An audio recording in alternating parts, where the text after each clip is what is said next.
It feels like a glitch in the fabric of the universe, doesn't it? You look at them, this person who shares your energetic signature, the one soul who has seen the deepest architecture of your being, and you see them choose ordinary. They have turned away from the ocean and decided to sit by a puddle. You are watching them build a life with someone else, someone who seems safer, quieter, perhaps to your eyes, even lesser in spiritual capacity. And the question burns in the center of your chest, not just as heartbreak, but as a profound intellectual confusion. Why? Why would anyone who has tasted the nectar of the divine voluntarily go back to drinking lukewarm water? If you're listening to this, you are likely the holder of space in this connection. You are the one standing in the fire, waiting for the smoke to clear, and you are exhausted, not just from the waiting, but from the sheer illogical nature of their choice. Here is the first thing you must understand before we go any deeper. They did not choose the third party because they love you less. They chose the third party because they cannot yet survive you. Let us deconstruct this.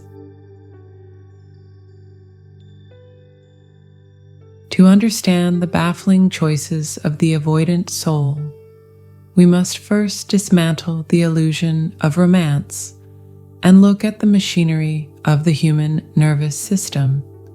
We often speak of this connection as a soul bond, but we forget that the soul is currently housed in a biological machine that is wired for survival, not for enlightenment.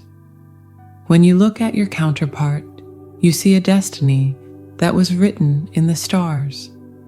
But when they look at you, their amygdala, the ancient alarm system of the brain, often sees a threat.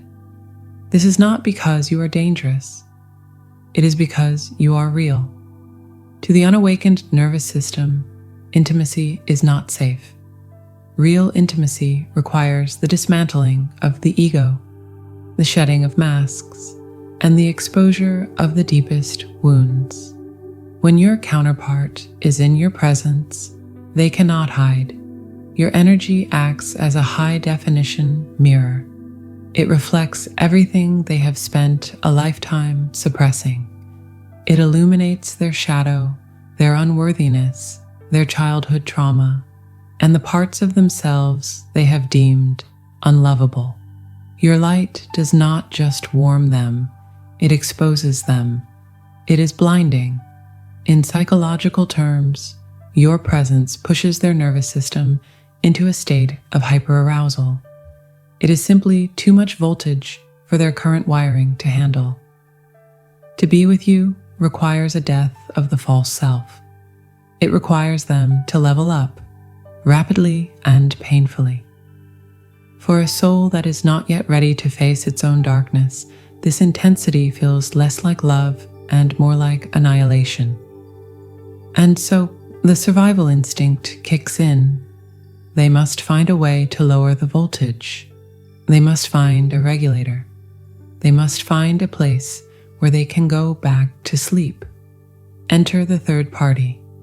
This is the part that is most painful for the ego to comprehend, but it is the most liberating for the spirit to understand. The third party is not your competition. The third party is their anesthetic. The relationship they have chosen is a low-voltage connection. It is safe. It is predictable. It is based on social contracts and surface-level compatibility, not spiritual evolution. With the third party, your counterpart can remain asleep. They can wear their mask without fear of it slipping. They can play the role of the good partner, the provider, or the stable spouse without ever having to address the rot in the foundation of their soul. The third party asks nothing of their shadow. They are content with the surface, and for the avoidant soul, this lack of demand feels like oxygen. It feels like relief. You must understand that they did not choose the other person because that person is better than you. They chose them because that person is safer than you. That person allows them to remain small. You offer transformation while the third party offers stagnation. To a frightened nervous system that is running from its own evolution, stagnation feels like safety. This dynamic is often rooted in deep feelings of inadequacy. Deep down, the avoidant soul often feels that they are fundamentally broken or unlovable. When you look at them with unconditional love, it clashes violently with their internal belief system. They do not believe they deserve the depth of love you offer. It feels suspicious. It feels overwhelming. It feels like a standard they cannot possibly maintain. The third party, however, offers a love that feels earned, conditional, and manageable. It is a transaction. I do this for you, you do this for me, and we keep the waters calm. There are no tsunamis in a puddle. So when you see them building a life with someone else, when you see them posting pictures of a mundane, happy existence do not be fooled by the highlight reel. You are witnessing a person who has retreated into a bunker. They have pulled the blankets over their head to hide from the light of the sun. They are seeking homeostasis in the ordinary because the extraordinary was burning them alive. They are not running toward a great love story. They are running toward a quiet room where they do not have to look at themselves. They have chosen the anesthetic of the ordinary because they are not yet brave enough to survive the operation of the divine. Now, let us shift the perspective. We must move from the psychological mechanics of the mind to the metaphysical architecture of the soul. You are likely sitting in a space of profound rejection, feeling as though you have been cast aside like an unwanted object. You look at the silence between you and your counterpart, and it feels like a punishment. But I invite you to consider a radical possibility. What if their departure is not an act of cruelty, but an act of mercy? What if this distance is the only thing currently protecting the connection from total destruction? If your counterpart were to stay with you right now, in their current unawakened state, the sheer velocity of your connection would shatter them. Their nervous system is not yet rated for the voltage you carry. If they force themselves to stay without doing the necessary internal work, their fear would inevitably manifest as toxicity. They would sabotage the union. They would project their shadows onto you. They would resent the light you shine because it burns their eyes. By leaving, they have unconsciously placed themselves in a holding pattern. They have stepped away from the fire to ensure they do not burn the house down. We must look at the third-party situation not as a betrayal, but as a necessary karmic classroom. There are specific lessons that every soul must learn before it can hold the weight of a divine union. One of those lessons is the crushing emptiness of a superficial life. You, in your magnificence, cannot teach them this lesson. You are the ocean. You cannot teach them what a drought feels like because you are the water. They must go to the desert to understand the value of the water. They must experience the drought of a loveless or shallow relationship to truly understand the thirst of their own soul. The third party is the instructor in this classroom of the mundane. Your counterpart has chosen a partner who asks nothing of their spirit, and initially this feels like freedom, but eventually it becomes a prison. They must sit at a dinner table surrounded by the illusion of normalcy and feel the specific aching loneliness that only exists when you are lying next to the wrong person. They must succeed in the material world, check every box of social approval, and realize that they are still starving. This realization is the catalyst for their awakening. They cannot reach this realization if they are basking in your unconditional love.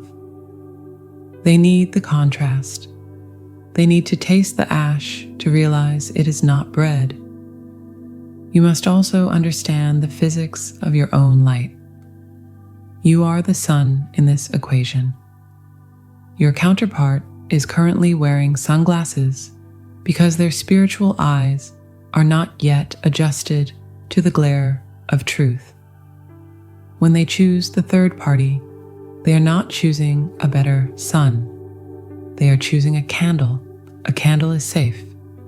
You can hold a candle. You can control a candle. You can blow it out when you are tired. But a candle has a limited wick. It will eventually burn down to nothing. The sun is eternal. It does not bargain, and it does not dim. Do not envy the candle they are currently holding. It is a temporary light source for a soul stumbling in the dark. This third-party situation is merely a buffer. It is a necessary delay to prevent the circuitry from blowing out completely before the union is ready to hold the charge. They are not running to this other person because they have found their soulmate. They are hiding from God, and you, in your raw authenticity and spiritual depth, are the closest thing to God they have ever touched. They are terrified, not of your lack, but of your magnitude. So, when you feel the pang of jealousy or the ache of missing them, remember that this separation is a form of incubation. They are in the chrysalis of the ordinary, slowly realizing that they were made for the sky. The timeline serves the soul, not the ego. Let them walk their path. Let them learn the lessons of the shallow end. When they inevitably tire of treading water in a stagnant pond, they will remember the ocean, and you will be there, not waiting in desperation, but existing in your power, ready to meet them not as a savior, but as an equal.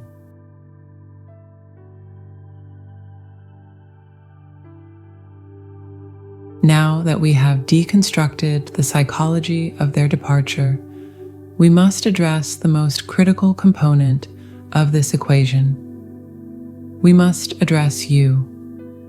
You are sophisticated enough to know that waiting by the phone is beneath your dignity. You know that checking their online status is a form of self-abandonment. But knowledge is not the same as integration. You need to stop the bleeding of your own energy. You need to reclaim the power you have unknowingly outsourced to a situation that is currently beneath your potential.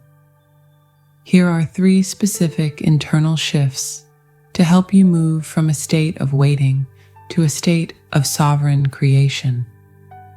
The first shift is the de-pedestalization of the rival. You must fundamentally alter how you view the third party. It is easy to fall into the trap of comparison. You look at their curated life, their smiling photos, and their apparent stability, and you wonder what they possess that you lack. You must stop this immediately.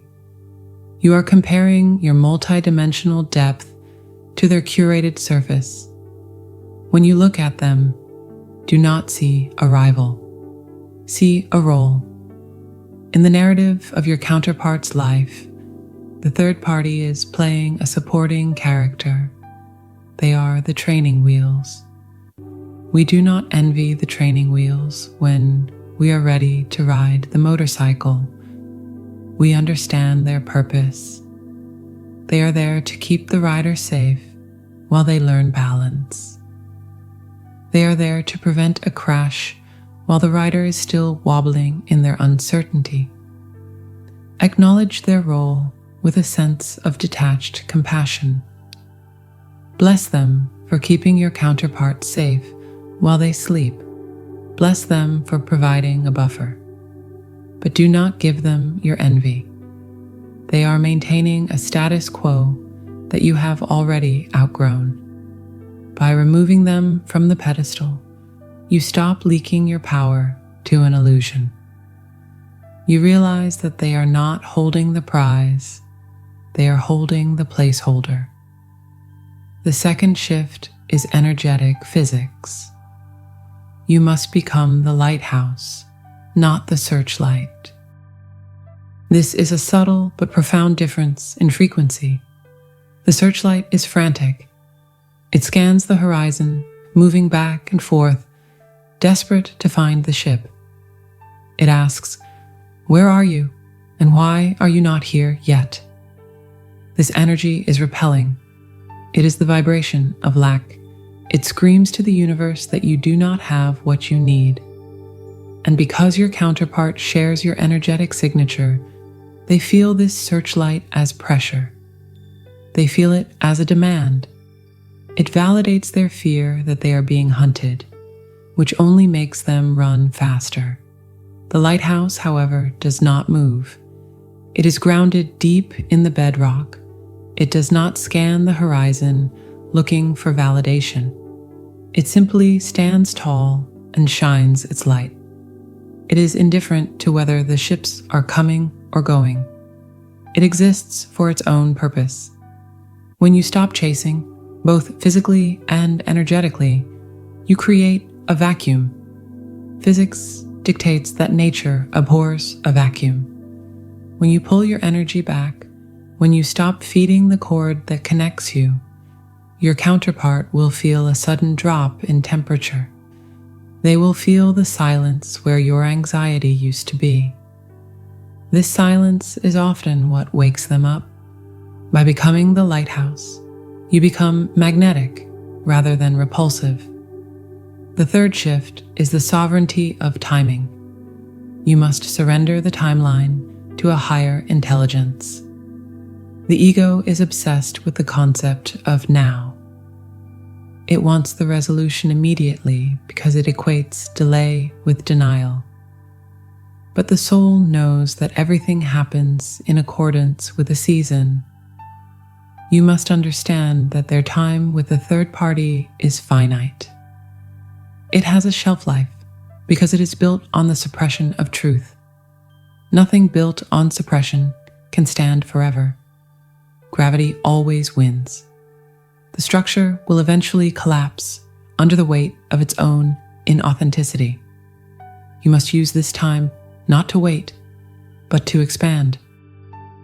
There is a vast difference between waiting for someone to return and living a life so full that their return is merely a bonus.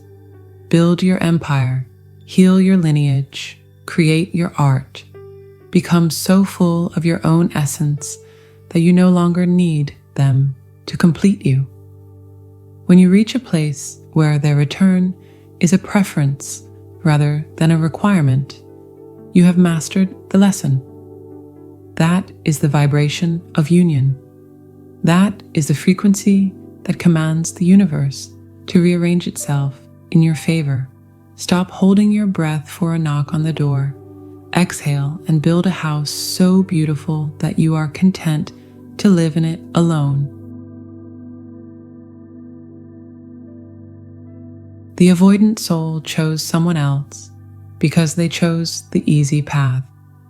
But the easy path eventually becomes the hardest path because it leads away from the self. They are currently walking through a desert of their own making. Let them walk.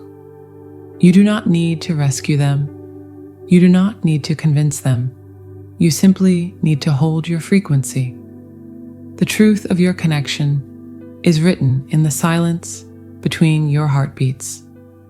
No third party, no distraction, and no amount of running can erase what has been etched into the ether. They will tire of the shallow end. They always do. And when they are ready to swim in the depths, the ocean will be waiting. Walk in peace.